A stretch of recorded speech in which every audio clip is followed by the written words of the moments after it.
Hi, everybody. Welcome in. Glad to have everyone.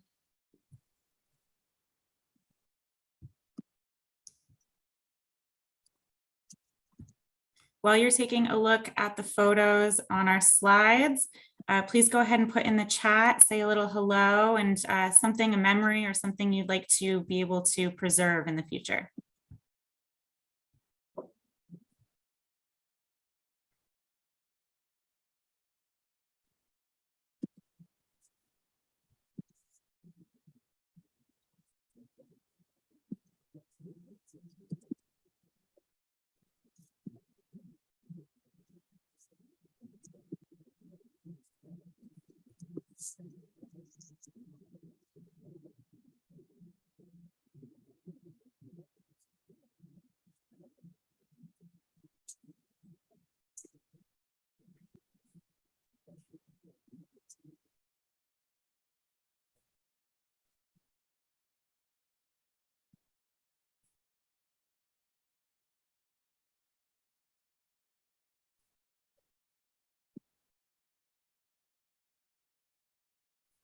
Welcome in for those who haven't been here from the very beginning or who just came in. Please go ahead and put in a story or a memory or any moment that you'd like to preserve.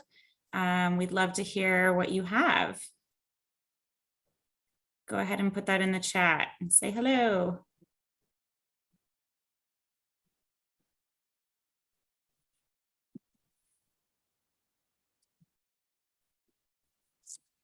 I love all the chat messages so far. A lot of stories out there, so we look forward to hearing from you.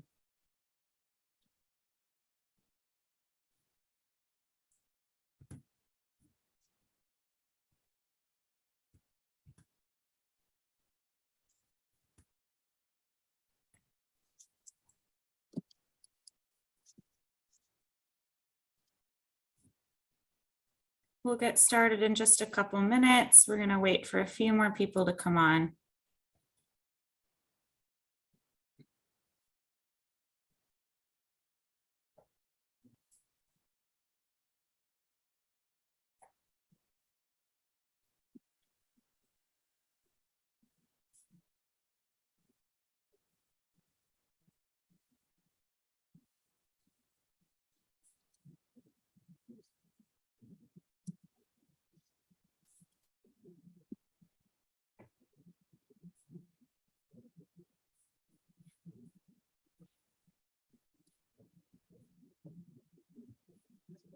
We're so thankful for everyone tuning in this evening. We look forward to sharing with you.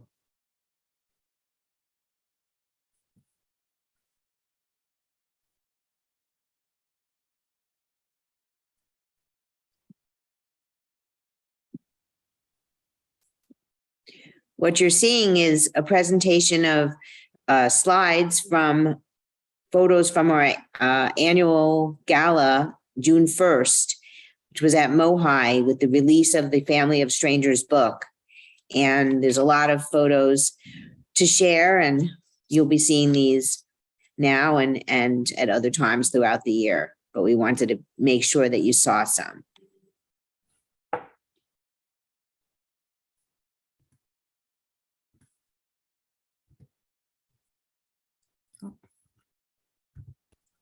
Let me redo that one moment.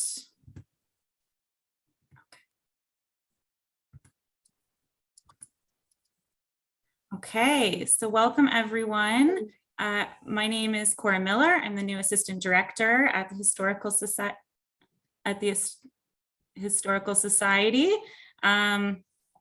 It's so nice Cora? to see you. Yeah. I see 2 squares over your slide. Does anyone else see that? Is that better? Okay, it's gone. Yep. Great. Okay. Thank you. So I'm the new assistant director, and I'm so excited to be here. It's been really nice to get started. I've been here about a little more than a month now.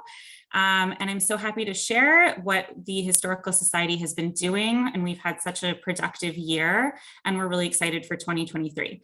So tonight we're going to induct our incredible board and tell you our plans for 2023 and what we're doing to preserve Washington State Jewish history. So in 2022, we hired a new contract archivist, Marissa Hiller. And Marissa, if you would like to explain a little bit about our new archival platform, please go ahead. Hi, thank you, Cora. I'm happy to be working for the Washington State Jewish Historical Society, and the new archival management system will allow us to continue preserving history. And I'm really excited to share a little bit more about the platform, as well as some of the work that we've done so far. Just a little bit of background. In July of this year, the Washington State Jewish Historical Society received a $210,000 grant. Special thanks to Representative Tara Sen and the members of the Jewish Caucus, as well as Federation help from Max Pachishnik, Alyssa Mossman, and lobbyist Nancy Shapiro. We are working very closely with our fiscal agent, the Washington State Historical Society. Everything must be completed by June 30th of next year. We have a very tight timeline on this project. If we do not complete the project by this date, we will lose our funding. And in early December, we will have more information on our website, as well as potential volunteer opportunities. And we are hoping to start piloting scanning sessions in early 2023.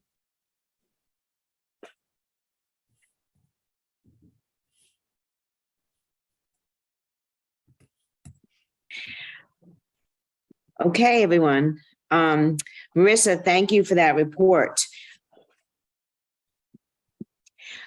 I am the executive director, Lisa Kranzler, and this is my 18th year.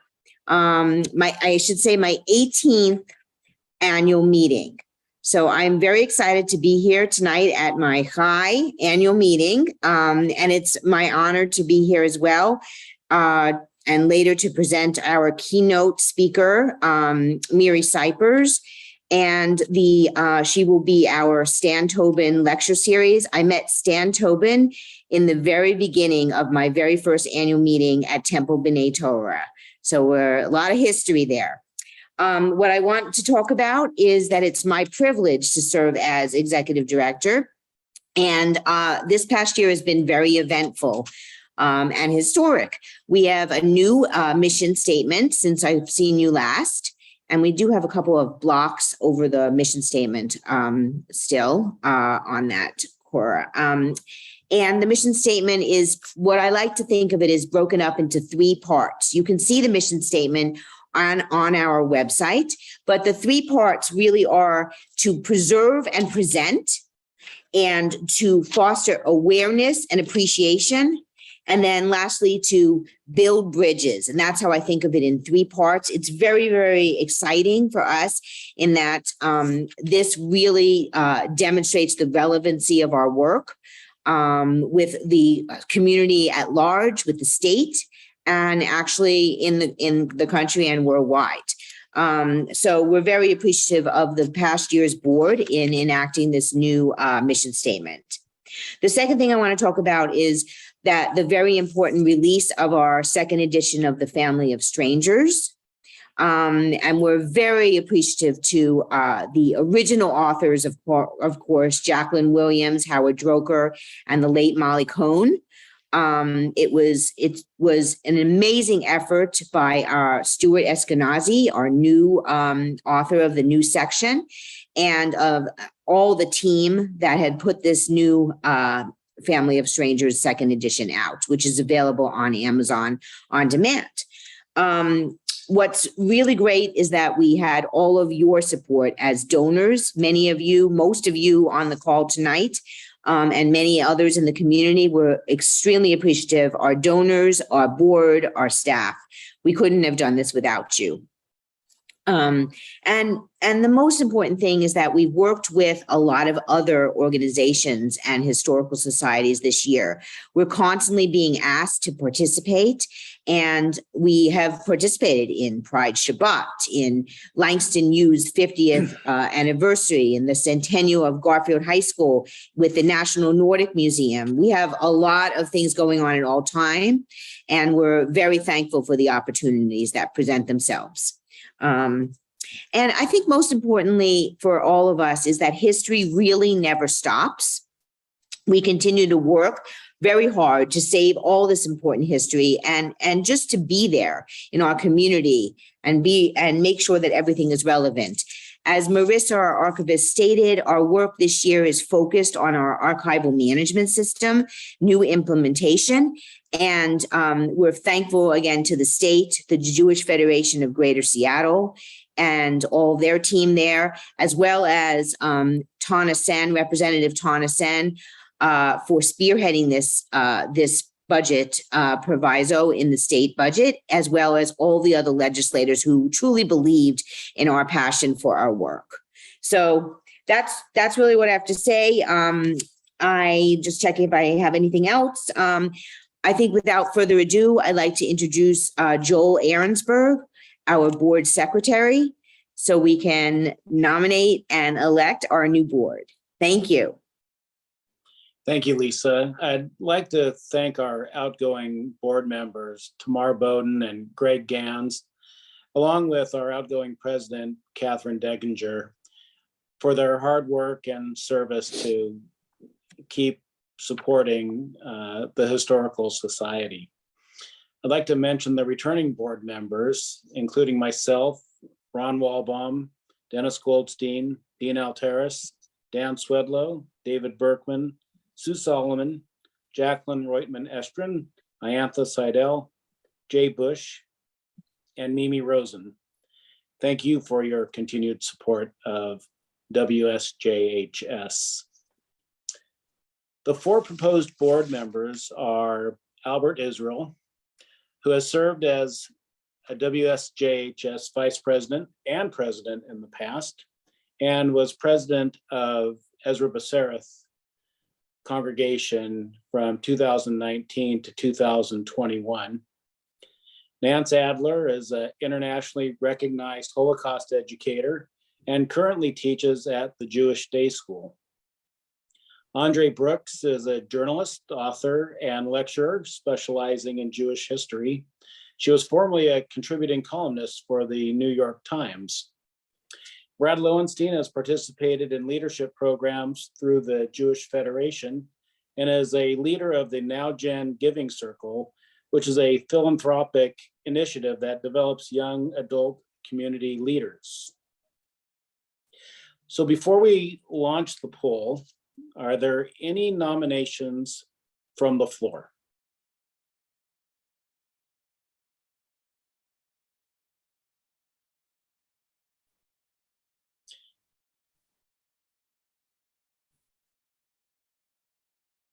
Seeing there are no nominations from the floor, I'd like to launch the poll for voting in the proposed board members.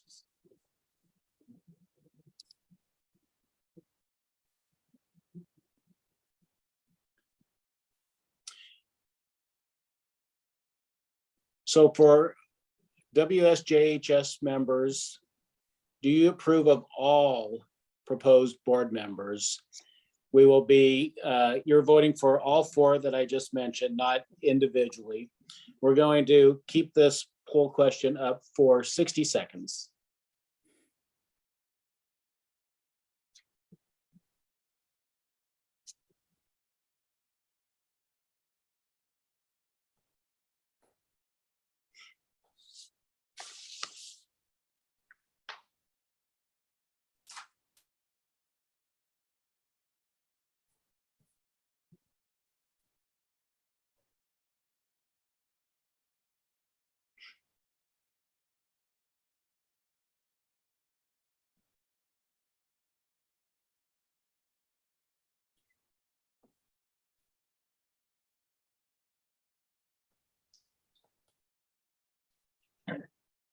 The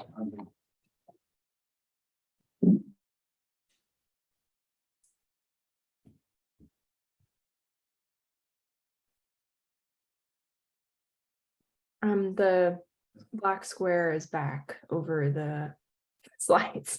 Sorry, Kayla, do you want to try sharing your screen? Maybe that might help. Yeah, absolutely. Okay, thank you.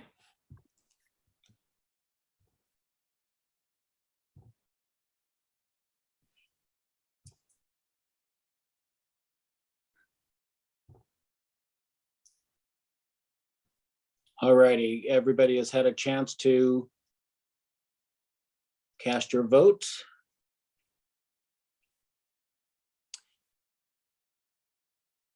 And it looks like the slate of proposed board members has been approved.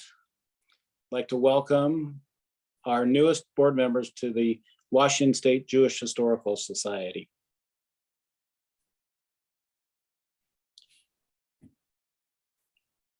So now I'd like to introduce Kayla Boland, who is one of our newest employees. In addition to the work of the new archival system, the Historical Society is focused on our digital platform, including social media, the Washington Jewish Museum, our website, and our weekly emails. Please welcome Kayla Boland, our newest employee, who will explain her work as the Society's digital curator. Thanks, Joel. Hi, everyone. I'm Kayla. I'm the Communications and Exhibit Curator here at the Society. So I started as a contractor in January and became full-time in June, the day of the gala, actually, from all those photos. And that was a great first day. So I just wanted to kind of talk more about the digital museum mainly with you all. It's really quite special as it's the only digital museum dedicated to preserving the lives, stories, memories, and events that have shaped and continue to shape Jewish life in Washington State. Founded just 4 years ago in 2018, it already has nearly 40 exhibits and counting. So there are currently 5 categories in the museum, which you will see on the screen: people, Jewish life, organizations, businesses, and synagogues. There are exhibits of all kinds. Some are written directly by the person it is about. There are exhibits made in loving memory of someone who has passed away, and exhibits celebrating local businesses and remarkable groups who have made a meaningful difference here and, as is often the case, around the world. So as my last point, accessibility is our #1 priority with everything we do, but especially the museum, because not only do we want these stories to reach as many people as possible, but we want viewers to leave feeling enriched. And it is our hope that, you all carry these stories with you and pass them on. And we look forward to continually improving the accessibility and navigability of the museum, and look forward to any feedback you have about it. So, if you ever find yourself perusing it, which you can find it on our website, and you have any kind of feedback, please don't hesitate to reach out. And without further ado, I am going to introduce our keynote speaker. Miri Cypers serves as the Regional Director for the Anti-Defamation League's Pacific Northwest Office, a national anti-hate organization that works to combat anti-Semitism and all forms of hate through education, community building, and civil rights advocacy. She has a long-standing commitment to social justice and has worked for over a decade in government and advocacy. She previously served as Director of Federal Affairs and Partnerships at Giffords, the gun violence prevention organization in Washington, D.C., founded by former Congresswoman Gabrielle, and as a legislative aide in the U.S. House of Representatives. Miri was named by the Puget Sound Business Journal as a 40 under 40 honoree in 2021 and is a graduate of Barnard College of Columbia University.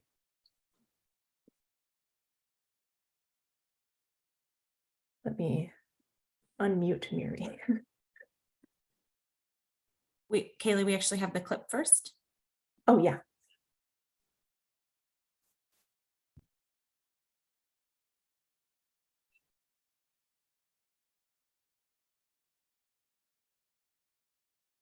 I'm Miri Cypers, and I am the Regional Director for the ADL in the Pacific Northwest. We serve the broader region, but I'm based in Seattle and I've held this position for 4 years. Can you tell me about what the ADL in the Pacific Northwest does, the geographic region it encompasses, and overall, for those not familiar, what the ADL is? The ADL is a national organization that works at higher levels and on the ground and even globally since 1913. So we're over a century old, and our mission has always been to stop the defamation of the Jewish people and to ensure fair and just treatment of all. It looks here like some of this has changed with the COVID in the recent years as anti-Semitism and the COVID pandemic have affected life for everybody. Can you tell me a little bit about how you have dealt with that at ADL? We're in a climate right now with a lot of challenges. I think layered on COVID has just been a climate of rising anti-Semitism and hate and extremism over the past couple of years. So it's really been a time where we at ADL are on high alert, fighting hate in our communities, speaking out, really making efforts to scale our programs. And on top of that, with COVID, really grappling with how can we be a vibrant community-based organization that is serving people, that is doing the important work that we do in communities, but is still reaching people. And COVID has been a huge challenge for us, but also a blessing, because I think it's pushed us to make our work more virtual, more accessible, and more equitable. Can you tell me about some of the ways that you've fought the this rising anti-Semitism in recent years? ADL has always had this theory of change that has been rooted in the idea that is really powerful, that's embedded in our mission, that none of us are free until all of us are free. We fight anti-Semitism and hate, and we work for the just treatment of all. So I think that important through line is something that has really carried with us, especially today, as we've seen not only the Jewish community, but other marginalized communities experience discrimination in different forms of injustice. And I think ADL's approach is really powerful because our belief is that there's no silver bullet to the issue of hate. It's educating the next generation around addressing bias and anti-Semitism, working hand in hand with school communities and K-12 schools to create places of belonging for all students. We're incredibly proud that we've scaled our No Place for Hate initiative over the past few years to now reach 45,000 students, mostly across Washington and Oregon in K-12 schools, in addition to droves of more educators than ever before. We also are dedicated to tracking and collecting data and speaking out about the rise of hate and extremism. We have another bucket that's focused specifically on advocacy, where we are on the ground working in local, state, federal, and even in the courts to advance civil rights policies. That is a really crucial piece of the puzzle. And then the final one, and the final bucket that we do here in the Pacific Northwest and across the country, is we actually intake reports about hate when different communities experience anti-Semitism or racism or xenophobia. And we have staff here that intakes that data, that works with individuals and communities impacted by hate to offer our resources and our expertise and our advocacy. And we track all of that and compile it and share it with the public. So going through those 4 main areas, it sounds like, let's start with the outreach to students. I have to imagine that's changed a lot with the COVID pandemic. Our work has changed so much around education. I think even before the pandemic, we recognize that if we want to be an organization that is truly reaching more students and scaling the work to make the kind of societal impact that we need to make to fight back against hate and push it to the fringes and create more of a climate of inclusion and respect and belonging for everybody, we recognize that we really had to work hard to think about digitizing, doing more self-paced online learning for students, and thinking about how to make our work more accessible. So these were all strategies and conversations we were already pursuing, but COVID accelerated everything. And I think in a lot of powerful ways. We were able to bring all of our programs virtual, which isn't to say we don't still do them in person, especially as the pandemic improves. But by doing it virtually, we were able to reach so many more students and educators. With the digital learning, I'm curious if that has changed at all with your relationship with national ADL chapters or other regional directors? Have you shared the programming or hosted national events that you normally couldn't? I'm curious to learn more about that. One of the things that ADL did really early on in the pandemic was seize on this idea that you can fight hate from home. A really powerful program that did originate early on from the National ADL was the Fighting Hate from Home series, which is an ongoing series that gives people across the country who want to plug in and learn about the most interesting and compelling issues of the day to have that kind of outlet. I think what we found here regionally is there was a tremendous amount of interest, a surge, a wave of people in the beginning who really wanted to learn from ADL Pacific Northwest about what were the most compelling and interesting civil rights and anti-hate issues of the day. And we brought in experts from across the region to talk about the history of racism and to do interactive trainings around addressing bias and having courageous conversations. So something that we came up with a lot of community and staff input was actually starting a podcast called Pacific Northwest Coffee and Conversation. And I think because the work of ADL can be really heavy and hard, we tried to focus on the uplifting stories of leaders in the Pacific Northwest who are fighting for social justice and equity in their communities and fighting hate.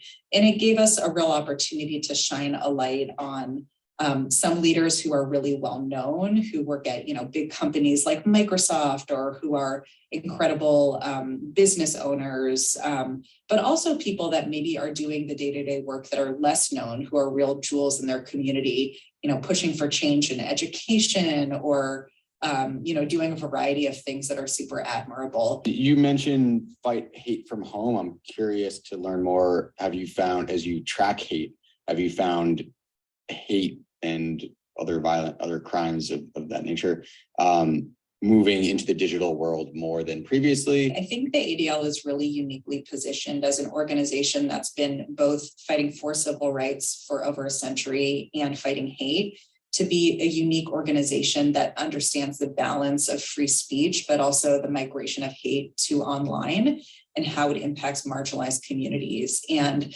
several years ago, under the leadership of our new CEO, who's been there for about 5 years now, Jonathan Greenblatt, we as an organization identified that hate is happening on the ground and it's happening online.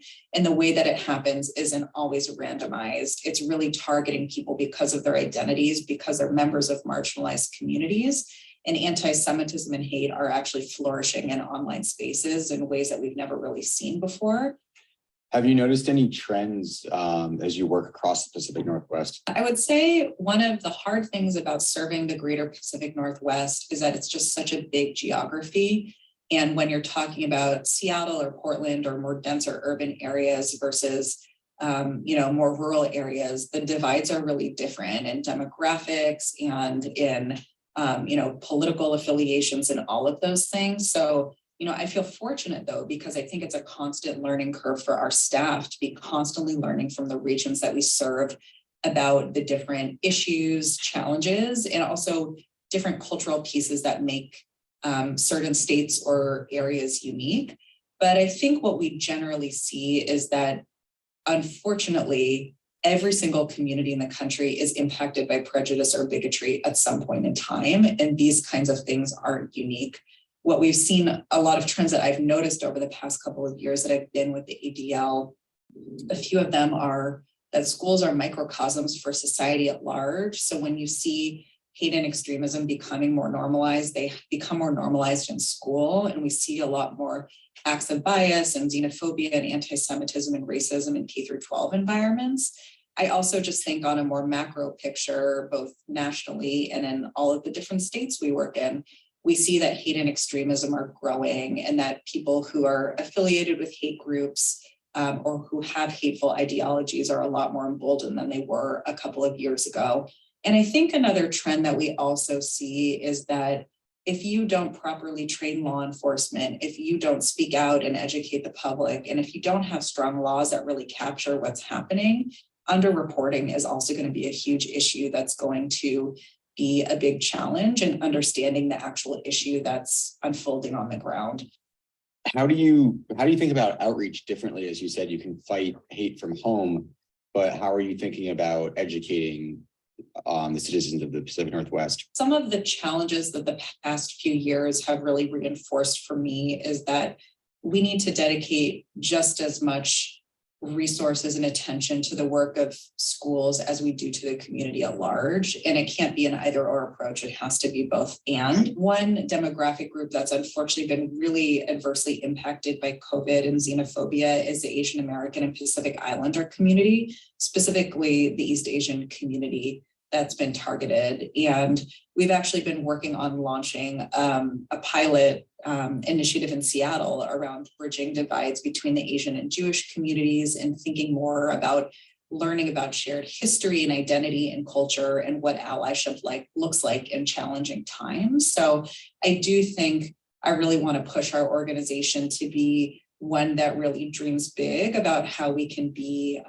part of the social fabric of our different communities that encourages connection and community building, because I do think ultimately that does lead to a community that's healthier and that's safer and that's more inclusive for all people. I really have the privilege of working at a storied organization that's been on the ground in the Seattle area for over 75 years, fighting anti-Semitism and hate and ensuring the fair and just treatment of all people. That has been ADL's mission since our founding in 1913, and a really important aspect of the work that we continue to push and to do today. So that is just one example, one wonderful example of our oral histories that we've been collecting through the Hero Washington committee, our oral history committee. And so thank you so much, Miri and Brad, for doing that earlier this year. And so you are now live. And if anybody has any questions for Miri or Brad, please put them in the chat. And Brad, I think, has some questions for Miri. Yeah, thank you. It was great to see that interview. It's my first time seeing it since April, and I'm excited to talk about what's changed since then, and how some of those programs have developed. So I'll start off. We last spoke in April and discussed your projects, the rise of anti-Semitism and how the ADL has managed under the pandemic. What are some of the projects and updates you would like to share with us now? Well, thank you so much to the Washington Jewish Historical Society for having me. I really appreciate the ability to share with your members and your constituents a little bit more about ADL and the work that we're doing. So thank you, thank you. I would say what's changed since then. I can't say that things have gotten better. I know I'm watching that. I was thinking, who is that depressing person talking about the world today? But I think what we're seeing are continued trends around the mainstreaming and normalization of anti-Semitism and different forms of hate and extremism. I think we've had a lot of recent events lately that people are aware of where anti-Semitism has been part of this national discourse, whether it's through celebrities or athletes or influencers. So I think it's been a really big challenge of our job. And we're constantly pushing ourselves to adapt and to be flexible and to innovate, because I think our political discourse and our climate continue to be really challenging, to say the least. And I think, although we're a nonpartisan organization, we recently put out a statement today kind of analyzing how extremists fared in the recent election, and found that although I think overall there weren't a bevy of extremist candidates who did win their position, unfortunately we did see way too many, millions of Americans vote for extremist candidates who hold extreme political views and ideologies. So I think we're continuing at this time where both anti-Semitism and the normalization of more extreme ideologies are weaving themselves more into the social and political fabric. But I think there are also some bright spots, and we're continuing, as I said, to really challenge ourselves to grow and to scale and to be more effective and to really think about the impact that we can have. So since then, I would say, while we're still definitely navigating this, bizarre world that we have with COVID, I do think it's been really gratifying and amazing to get back to doing in-person trainings and community programs and events. We've been signing really large scale contracts with different school districts, which has been really exciting to be able to reach a lot of students and educators all at once, as opposed to a more piecemeal version of, one school at a time in one district. So that's been really exciting. A lot of burgeoning work, especially in Oregon and in Eugene, where we've been training thousands of students in the Eugene school district in particular, for students to be able to do peer training and train themselves. Here in Seattle, our Asian Jewish Initiative is also continuing to progress really nicely. We're excited to launch 2023, which a bigger coalition, a more diverse coalition of groups, in a double down effort to really build community and bridges. So I think that's exciting here. And I'll also say we've also been recommitting to regional travel, and our team recently had really exciting visits to both Anchorage and Boise, where we're learning a lot about local culture, and we're bringing the message of addressing anti-Semitism and different forms of hate to various communities in the Pacific Northwest. So we're super excited to have the Historical Society and a number of other groups as part of our initiative with the Asian community. So I would say, I don't know if the world has gotten better, but the work continues. And, I think it's really our mission to continue to step up and to support communities. And we've been hearing from so many different people who ask, how can I take action? What can I do? So I think that's really been the silver lining, that I think more and more people are realizing that it's all of our responsibilities to push hate back to the fringes and to create the kind of community that we all want to see.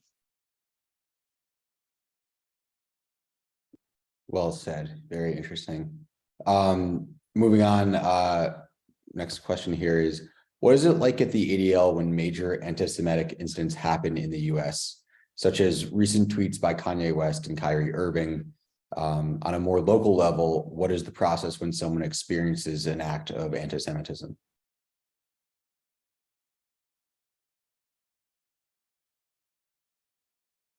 I think you're on mute. Sorry, I couldn't.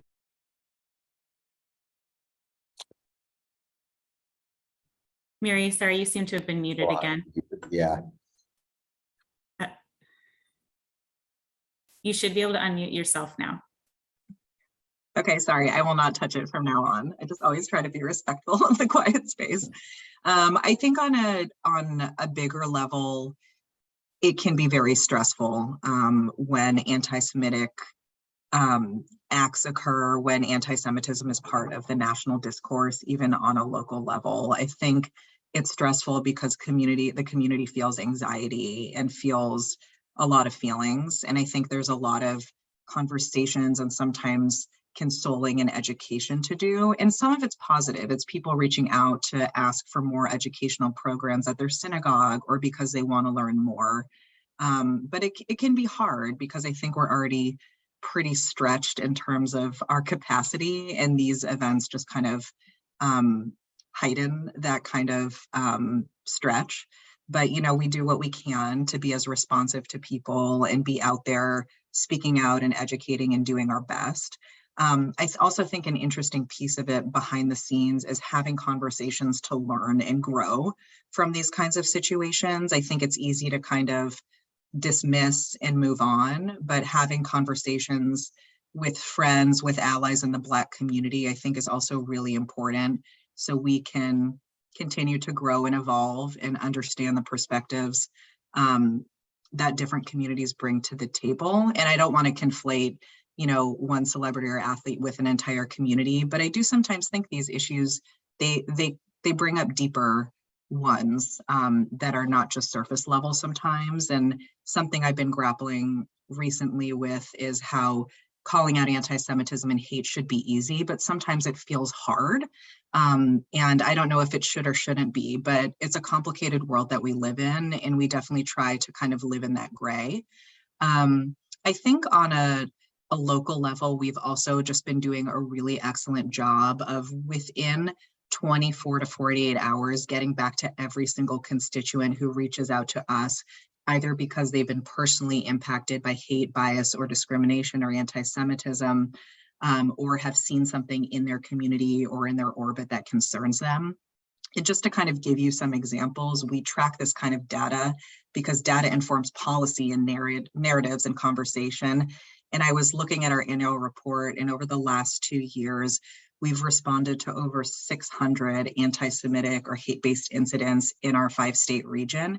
And we know that there's vast underreporting, and that's something that we're really trying to work on in our area. But just to give you an idea of, how much staff work it takes when somebody reaches out and they report something, we have a lot of different experts, and we kind of have this interdisciplinary approach. We have attorneys who look at our laws and policies.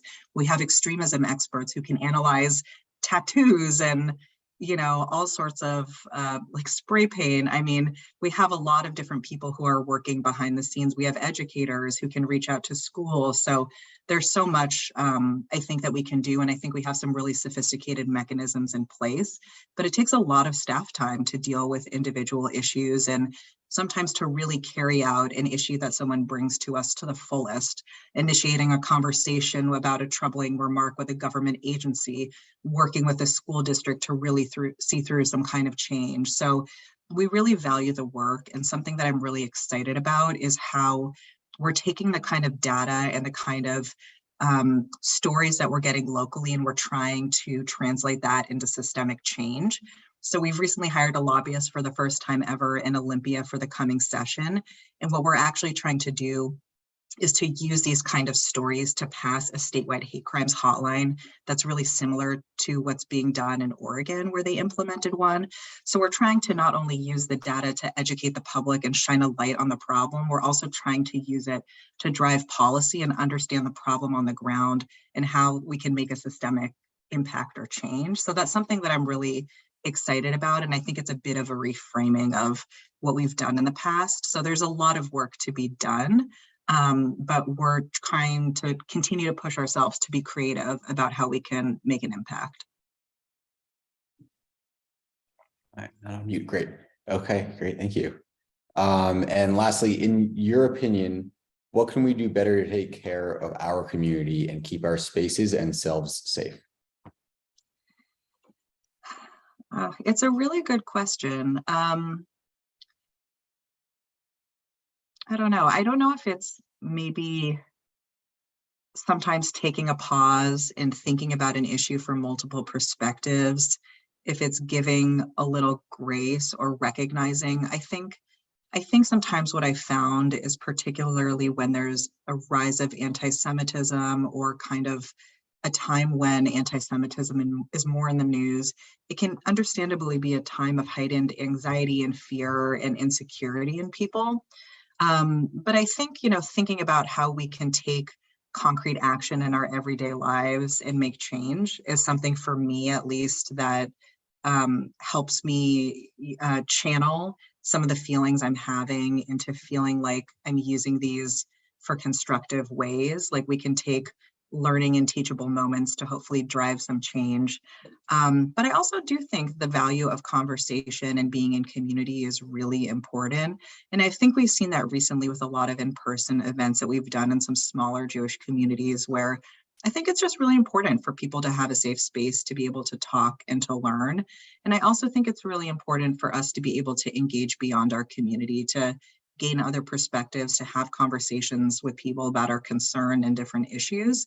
And I think all of that gives us just a better 360 view of what's happening. And I think we're all also allowed to kind of tune things out sometimes and decide what we engage in and what we don't. And I certainly make those decisions all the time. And sometimes you just, the world can feel kind of heavy, and it's important to be able to take a step back and recharge. And I think, honestly, the best example of this is the folks who work at our Center on Extremism, who investigate and track extremism and hate 24/7. And I'm really proud that that national group of investigators, we have one in our Seattle office and 39 others across the country. But it's something that we constantly talk about with them, that this work can be heavy and really hard and dark.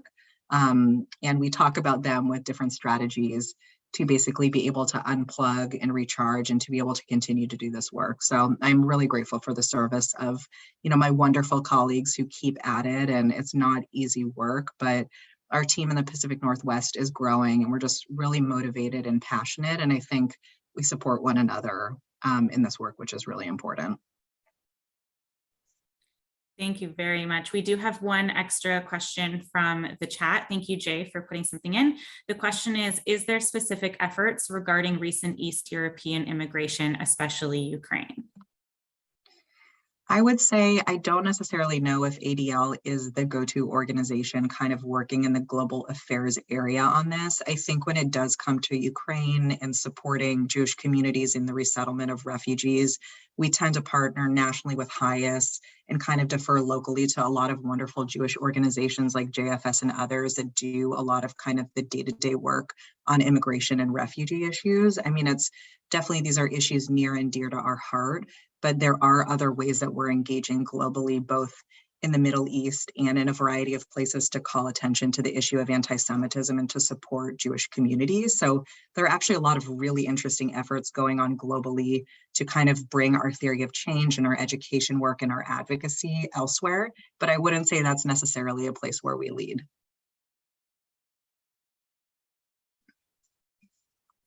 Wonderful. Thank you so much, both of you, for being here and being able to talk, live about all of these really important topics. I'm going to turn it over to Lisa to continue. Okay, thank you as well to both of you. Really appreciate everything that you've done, participating, both as the the narrator, Miri, and as the interviewer, Brad. This is just an example of the work that the Historical Society does to spotlight our wonderful, wonderful community leaders over the last several years. And we're very, again, appreciative of Miri, of your time and of all that you have to say. Thank you so much. Now, without further ado, we have a wonderful, wonderful presentation to someone who is very deserving, and that is Lori Levine, our Volunteer of the Year. I think the video that we have to play now will speak for itself, but I just want to be the one to congratulate you on the night of, and also to say that this is not an inclusive club. This is very much an open club, and we hope that many of you will step forward to be volunteers from our inspiration that Lori has been to the Historical Society. We need you. Don't be shy. Don't be strangers. We need you, especially over the next 6 months. So please, please volunteer and be a part of our work this coming year. And without further ado, Lori, congratulations.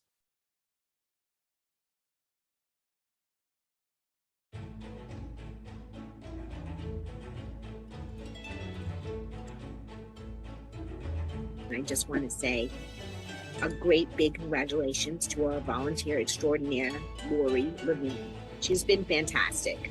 She has been like an angel that came to me when we were between employees in 2017 and showed up on our doorstep basically and offered to do kind of everything and anything.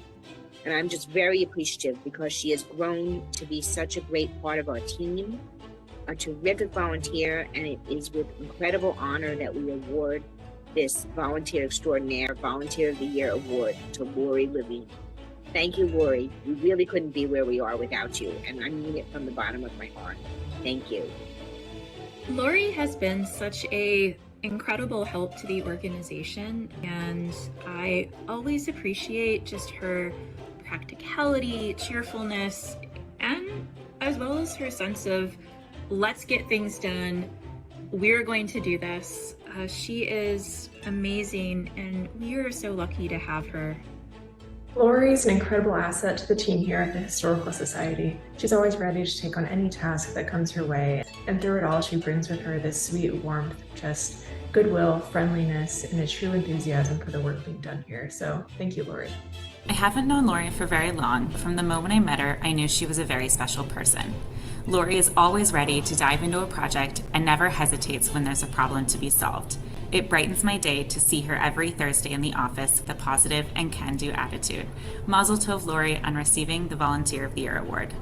I just wanted to take a minute and thank Lori for all of her work that she does at the Historical Society.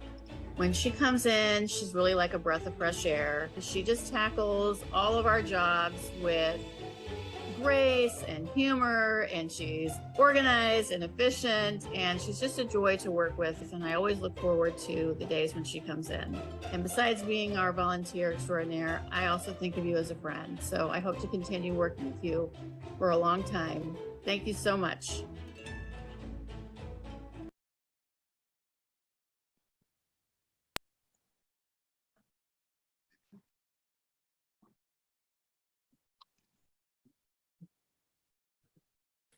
Lori, you're on. Go ahead.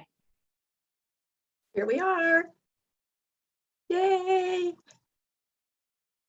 Well, I just wanted to thank Lisa and the board for this recognition, and also to thank Sarah, Marissa, Kayla, Cora, and Beryl for creating a welcoming and supportive atmosphere where I feel comfortable coming in and saying to them, what can I do to help you this week? And you can too. And why do I volunteer? Well, it makes me feel good. It's like, you know, some people write a check and it makes them feel good. It feels good to give back your time. And it helps me to stay connected to the Jewish history, the Jewish community here in Washington, not just Seattle, but in Washington. And it gives me a sense to see what happens behind the scenes with Lisa and her staff and the amazing programs, events, and publications that they put together. And it fills me with a greater appreciation for what they do. So thank you, the board. Thank you, Lisa. Thank you, the staff. Much appreciation.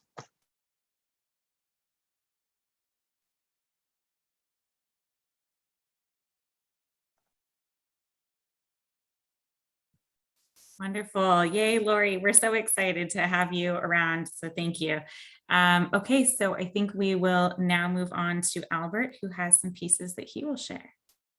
Yeah, thanks, folks. And ladies, thank you so much. And I, as you heard, I had the pleasure of serving as president a few years ago, and it was a great, great experience. And now I'm going to be back for 1 year, and I'm looking forward to this 1 year term and really helping the society achieve even more goals, more programming, more connections than ever before. So let me make just a few bullet points. I have 6 bullet points. So first, I want to thank Lori and the other volunteers.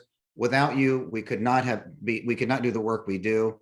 Number 2 is this is going to be a great year for us. This archival project is going to be so interesting, both from a technological standpoint and also from a history and story standpoint. It's going to be incredible. Number 3 is we are embarking on an effort to really embrace a strategic plan. It's so easy in any organization, and those of you that have been active in your synagogues and temples and other organizations know this, or even in your own families, it's easy to move forward, or it's easy to move, or at least let time pass without a plan. But we are embracing a strategic plan. I think it's going to be fabulous for the whole organization. Number 4, the board. When you look at the board membership, you'll see this is probably the strongest board of any Jewish organization in the state. There's no question about it. Very, very strong. Now, some boards are just rubber stampers. This one is going to be different. This board is going to be active. So board members, I'm going to repeat this in another way in a second, but board members, this is number 4. Get ready because we've already got some action items for you. Now, number 5 is what can you do, those of you that are listening? Well, number 1, if you're not a member of the organization, please join. That's number 1. Number 2 is join us for our events. Now, some will be in person, some will be virtual, but either way, join us for these events. And now here's the kicker. Here's how you can really add value is invite 10 friends and invite 10 friends to sit with you or to watch with you, whether it's virtual or in person, especially if it's in person. Invite 10 friends to sit with you. Hey, this is so interesting. So-and-so, you love history. So-and-so, you love stories about businesses, whatever you're active in business. Perfect way to invite 10 friends to the events. When you invite 10 friends, 5 of them will come. They'll bring 1 or 2 more. Our numbers double. Now 6, this is a repeat, but it's a message to the new board. We're all going to be very active. We've already got some assignments ready for you. I want the new board members to embrace this with enthusiasm. It's going to be a great year. And I thank again the leaders of the organization, both lay and paid, for asking me to serve in this capacity. It's going to be a fabulous year. Thank you so much. Thank you, Albert. Wonderful. So that wraps up our meeting. So thank you everybody for being here. Really nice to see you all and hope you learned a lot. And we really appreciate everything that you have and you do for us. So that's it. Thank you. Good night. We do have a survey that I will pop into the chat in case anyone has some time to take it. One moment here. Thank you again, everyone, for being here. Thank you so, so much, everyone. And board members are reminded to stay on, please. We have work to start. Okay, I'm about to put the survey in. We would appreciate any feedback to have even better annual meetings in the future.